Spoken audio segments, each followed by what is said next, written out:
સાહેબ અંજલિ મેડમ અને હેમાબેન ઓળખો છો ને, એ એમ જ નથી પહોંચ્યા, એમ જ ત્યાં નથી પહોંચ્યા. બોલા તો શું કામ લાગ્યું?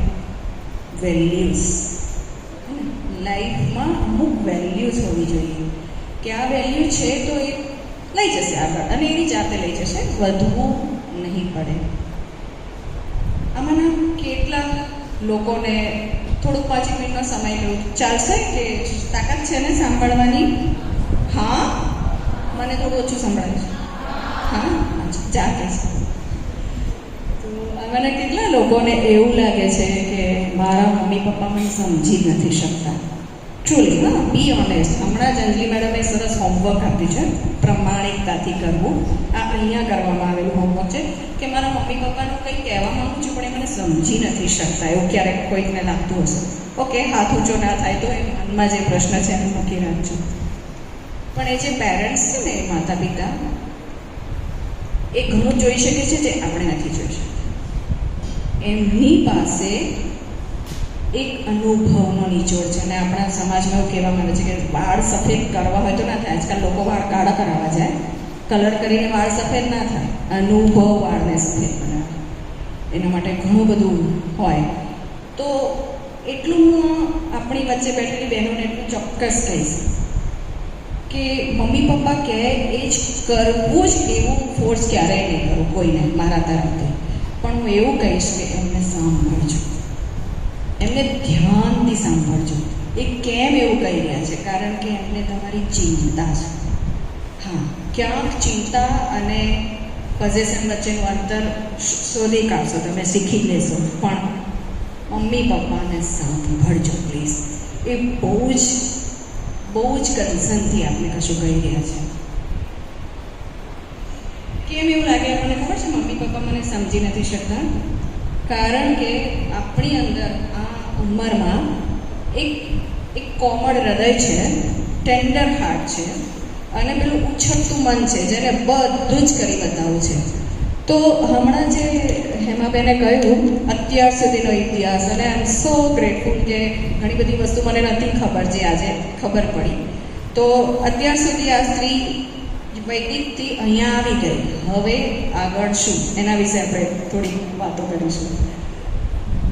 તો આપણી પાસે અહીંયા હમણાં જે છે ને એક કોમળ હૃદય છે ને એની સાથે એવું એક ઉછળતું મન છે કે બધું જ કરી બતાવવું છે. હા યા હું કશું કરી જ શકું છું. એક અંદરનો થનગનાટ છે યૌવનીનો અને હોવો જ. તો એના માટે કરવું હોય તો શું જોઈએ? કહો. એ કોમળ હૃદય અને ઉછળતા મનને સમજવું હોય અથવા એને સાચવીને આગળ વધવું હોય તો જીવનમાં એક સ્માર્ટ ગોલ જોઈએ.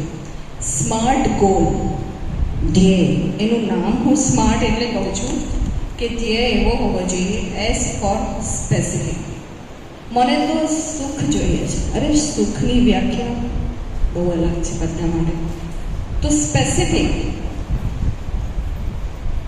એમ ફોર મેઝરેબલ, એને માપી શકાય એવો ગોલ હોવો જોઈએ. એ ફોર અચીવેબલ, ખરેખર મેળવી શકાય એવો હોવો જોઈએ. હું તો હમણાં જઈને ચંદ્ર પર રહેવાનું શરૂ કરું એને ગોલ ના કહેવાય. રિયાલિસ્ટિક હોવો જોઈએ કે આ વાસ્તવિકતામાં આપ કશું કરી શકશો. અને ટાઈમ બાઉન્ડ હોવો જોઈએ. The most important thing is time bound. તો ખાલી એક નાનકડું એક વાક્ય ખાલી અમારા જીવનનું કહું છું કે જ્યારે અમે આ જે દ્રષ્ટિ નેત્રાલય શરૂ કર્યું ને 32 વર્ષ પહેલાં, ત્યારે પહેલા દિવસથી એવું નક્કી કરીને બેઠા હતા. આ સ્માર્ટ ગોલ વિશે કહ્યું છું.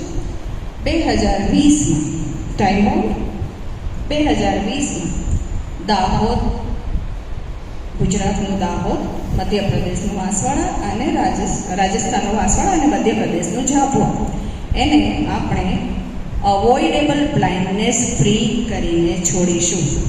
છે રિયાલિસ્ટિક, છે ટાઈમ બાઉન્ડ, છે અચીવેબલ. એવું નથી કહ્યું બધાનું અંધત્વ નાબૂદ કરી નાખીશું, ઇમ્પોસિબલ. એવું નથી કહ્યું કે અંત જન્મે જ નહીં. અવોઇડેબલ બ્લાઇન્ડનેસને કાઢીશું કે જેનાથી એ અંધત્વ નાબૂદ આપણે કરી જ શકીએ છીએ એના વિશેનું ધ્યેય. આ એક સામાન્ય ઉદાહરણ હતું. સો આજે એક હોમવર્ક બીજું પણ છે કે you will set your SMART goal. શું શું કહ્યું? S for specific, M for measurable, A for achievable, R for realistic and T for time bound. એવો એક ધ્યેય જીવનમાં હશે ને તો આ કોમળ મન અને ઉછળતું કૂદતું થનગનાટ યૌવનને સાચવી શકશો, કારણ કે એમાં વેલ્યુઝ એડ થશે જીવનમાં.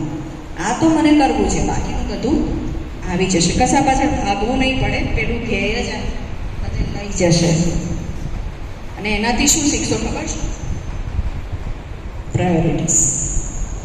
જીવનમાં કઈ ક્ષણે કઈ વસ્તુને પ્રાયોરિટી આપવી એ આ સ્માર્ટ ગોલમાંથી આવશે જ આવશે. એમાં અનુભવથી હું છું એટલે આવશે. ખબર પડશે કે આ ક્ષણે હું આ છું, અત્યારે હું સ્ટુડન્ટ છું તો ઘરે જઈને દીકરી છું અને મારે આ કરવું છે, મારે મારા ધ્યેય પણ આટલું વર્ક કરવું છે અને સ્માર્ટ ગોલના ટુકડા કરીને નાના નાના ધ્યેયમાં વહેંચતા શીખી જશે અને એની જાતે આવશે. કેટલા લોકોને સરસ તૈયાર થવું ગમે? મને તો બહુ જ ગમે ને. દરેક સ્ત્રીને દરેક છોકરીમાં સૌંદર્ય તો એનું અંગ છે ને. તો આજથી એવું પણ ક્યારેક કરજો કે આજે હું મારા માટે તૈયાર થઈશ. કરશો બધા? આજે હું મારા માટે તૈયાર થઈને મિરરમાં જોઈશ. આમ આ હમણાં સિરિયલ્સમાં, વેબ સિરીઝમાં શું આવે? Date, right? ડેટ. તો આજે કોને ડેટ આપીશું? પોતાની જાતને આજે ડેટ આપી. દિવસમાં એવું 10 મિનિટ રાખજો, પોતાની જાતને ડેટ આપજો. બાકીની બધી ડેટ સુધરી જશે. બાકીની ડેટ ક્યાંય ફસાશો નહીં, કારણ કે જાતને ડેટ આપતા શીખી જશો. તો દિવસમાં એકવાર ડેટ આપજો. એને મનન, ચિંતન, ધ્યાન, સાધના, યોગા, માત્ર સિમ્પલ તૈયાર થઈને મિરરમાં બેસીને વાત કરવી, જે પણ રીત આપણે અનુકૂળ હોય તે પણ આપજો. એક થોડીક ક્ષણ. અને હમણાં જે ચાલી રહ્યું છે, જે હમણાં આપણને આપવામાં આવ્યું કે જેન્ડર ઇક્વાલિટી, એ બહુ જ સરસ આઈડિયા છે. મારું ખાલી એના માટે થોડું કહેવું છે કે એટલું સુંદર વ્યક્તિત્વ છે ને સ્ત્રી, દીકરી, માં, બેન, જે પણ કહેવાય, એટલું સુંદર છે.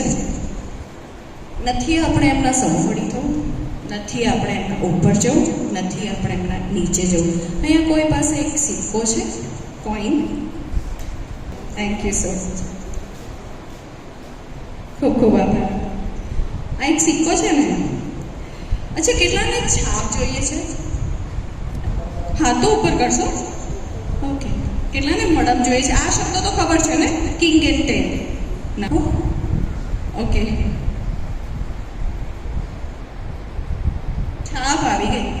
કોણે છાપ માટે હાથ ઉપર કર્યો? છાપ આવી. Please come here.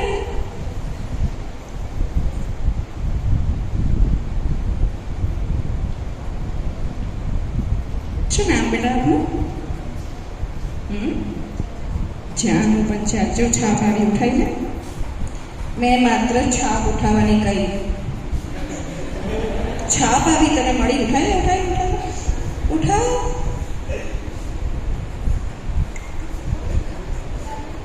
હા, છાપ ઉઠાવે તો મળમ આવે જ. ક્યાં જાય? તો સ્ત્રી અને પુરુષ છે ને, એ આવા કોમ્પ્લિમેન્ટરી છે એકબીજાને. ઉપરથી જુઓ, 3 ડાયમેન્શનલ સિક્કાને આમ ઉપરથી જોશો. અચ્છા, પૈસા ખરીદવા બી જાઓ તો આપણને એક બાજુ કોઈ કશું પ્રિન્ટ નથી કરેલું, ચાલે જ માર્કેટમાં? ના ચાલે ને. રૂપિયાની વેલ્યુ જ નથી. તો જીવનની વેલ્યુ જ નથી પુરુષ વગર. Don't compete, just compliment. જે છો એ જ બનીને રહો ને. સુંદર સ્ત્રી, હાર્ડ એ જ બન્યું. પણ એનામાં એટલું બધું સરસ છે, જે હેમાબેને કહ્યું કે ભગવાનની વ્યાખ્યા એવી કહેવાય કે ભગવાન કશું ક્રિએટ કરે ને, જ્યારે કશું સર્જન કરે ને, તો ભગવાન તો પૂર્ણ ભગવાન જ રહે. હા, એના એ થોડી અધૂરા થઈ જાય, કશું કાપી દીધું. એવી રીતે સ્ત્રી જ્યારે બાળકને જન્મ આપે ને, ત્યારે એ ક્યારેય અધૂરી ના થાય, એની પૂર્ણતા વધે. એટલે જ એ કુદરત છે અને એટલે જ એ ઈશ્વર છે. તો એને સરસ સાચવી રાખો ને. મારી અંદર એક સુંદર હાર્ટ છે, હું બહુ જ ક્રિએટિવ છું. હું બધું જ કરીશ, just B complimentary to the man of the society. જે છો એને પૂરક છીએ જ, એને સમજી લો કે આપણે એકબીજાના પૂરક છીએ. So my last punch line I can say is listen to your parents. Don't say yes when you want to say no. I like this. આ જનરેશનમાં એવું છે ક્યાં કે મમ્મી પપ્પા ના પાડતા શીખ્યા છે. હા, ખાલી એ ના પાછળ ઉદ્ધતતા નથી ને, એટલું જોઈ લેજો. મને આ ગમે છે એવું મમ્મી પપ્પાને સમજાવશો તો એ સમજશે, કારણ કે એ પણ ભૂતકાળની દીકરી હતા જ. તો don't say yes when you want to say no. Have definite value system in your life. Have smart goal અને બી યુ. જે છો તેને જ સહજતાથી બનીને રહો. બાકી એની જાતે જે જોઈએ છે તે મળી જશે. એક ચાન્સ મળ્યો છે, ખાલી એક રિક્વેસ્ટ લઈશ. જીવનમાં ક્યાંય એક ખૂણો 5%નો, જેમ મેં પોતાની જાતને ડેટ આપવાની કહીને એવી એક બીજી ડેટ આપવાની છે સેવાની. 10 મિનિટ સેવા કરજો. જે ગમે તે, જ્યાં જે કરી શકો તે, એ તમારી અંદરની વેલ્યુ સિસ્ટમને બોન્ડ સ્ટ્રોંગ કરી નાખશે. તો સેવા માટે 10 મિનિટ્સ કાઢજો. પછી જે કરવું પડે, કોઈ દિવસ મમ્મીને મદદ કરી રસ્તે જતા ને, જે રાતના મારા ઘરે એક સરસ બાઉલ બનાવ્યો છે મેં, અને સ્ટોન્સ છે. એક બાજુ એ સ્ટોન્સને સરસ જગ રાખ્યો છે જેનામાં પાણી છે, એમાં એક મની પ્લાન્ટ ઉગાડ્યું છે, અને બીજી બાજુ ડ્રાય સ્ટોન છે. બહુ બધા કલરફુલ સ્ટોન્સ છે.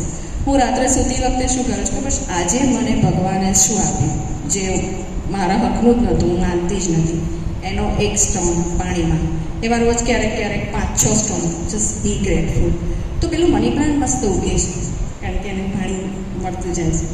So when you be grateful, grace flows. કૃપા એની જાતે વરસશે જો આપણી અંદર આભારી બનવાનું આવી જશે તો.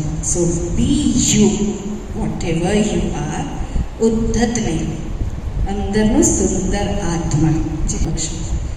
અને લાસ્ટ, દૃષ્ટિ નેત્રાલયની એવી ઘણી બધી થનગનતી યૌવન છોકરીઓ છોકરાઓની સેવા માટે, અને આપણે કશું કરવું હોય જીવનમાં, ખાલી સમય માટે થોડીક પૈસાની પણ તકલીફ હોય તો ભણ્યા સિવાયના સમયમાં ઓપન ઇન્વિટેશન છે. મારો નંબર લઈ શકો છો. જ્યારે પણ કોઈને પણ કંઈ પણ જરૂર હોય કે મને આ કરવું છે, we are always ready for you. I M thankful two. હવે મંચસ્થ બિરાજમાન નહીં કહીશ, આપણે બધા એકબીજાને પોતાની જાતને થેન્ક યુ કહીશું. Let's spend. ના